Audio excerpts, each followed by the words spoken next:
Hi, I'm Steve Burgess, your computer forensics expert with Burgess Computer Forensics. Today's topic is the answer to the question, can you recover email? And the answer is, of course, an unequivocal maybe. There are three main kinds of email. There's Outlook, there is Outlook Express and other text-based emails, and there's webmail. Now, Outlook is a program that many people are familiar with, of course. It's made by Microsoft. It's quite prevalent in corporate environments. Individuals use it as well. Everything in Outlook, all of the emails, all of the mailboxes are stored in one giant file called a PST file. It can be enormous. It can be gigabytes in size. It often is. And the PST file, that's P like Paul, S like Sam, T like Tom, stores things in an encrypted form.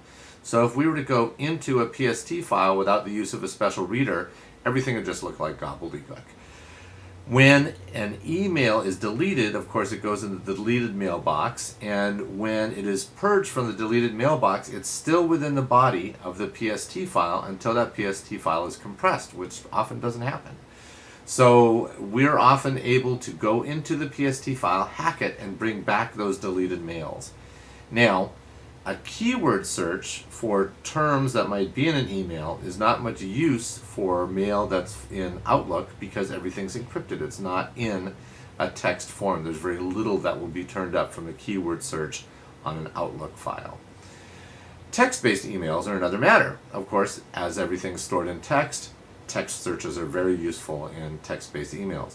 Examples of that are, for instance, Outlook Express, as distinct from Outlook, Eudora, which I use much of the time, Thunderbird, Macintosh Mail. There are a lot of text-based email client programs, as they're called. And generally, every mailbox is one big file, but things are stored in a text form within the file. When emails are deleted, or even when mailboxes are deleted, that text that formed those emails is still searchable on the computer. So in most cases, we're able to find lots of useful information by doing keyword searches for emails as long as they existed on the computer at some point and haven't been overwritten by something else entirely.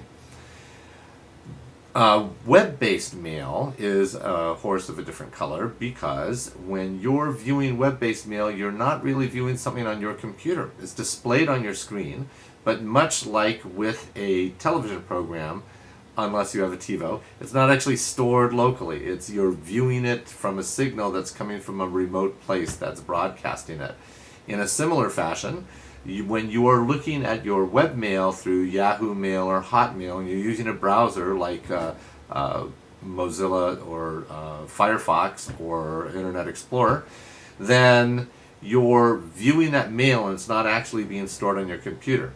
Now, a record of you viewing that page is being stored on your computer, and we can certainly find the internet history with a record of that access, with a record of the page that's been used, in many cases, with a record of either search terms or even passwords at times that have been typed in to get into a mail account.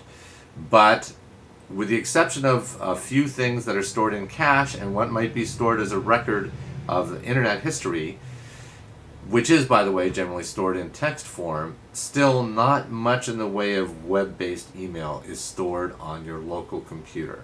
So varying levels of success with different types of mail programs, and depending on whether or not the mail still exists on the computer.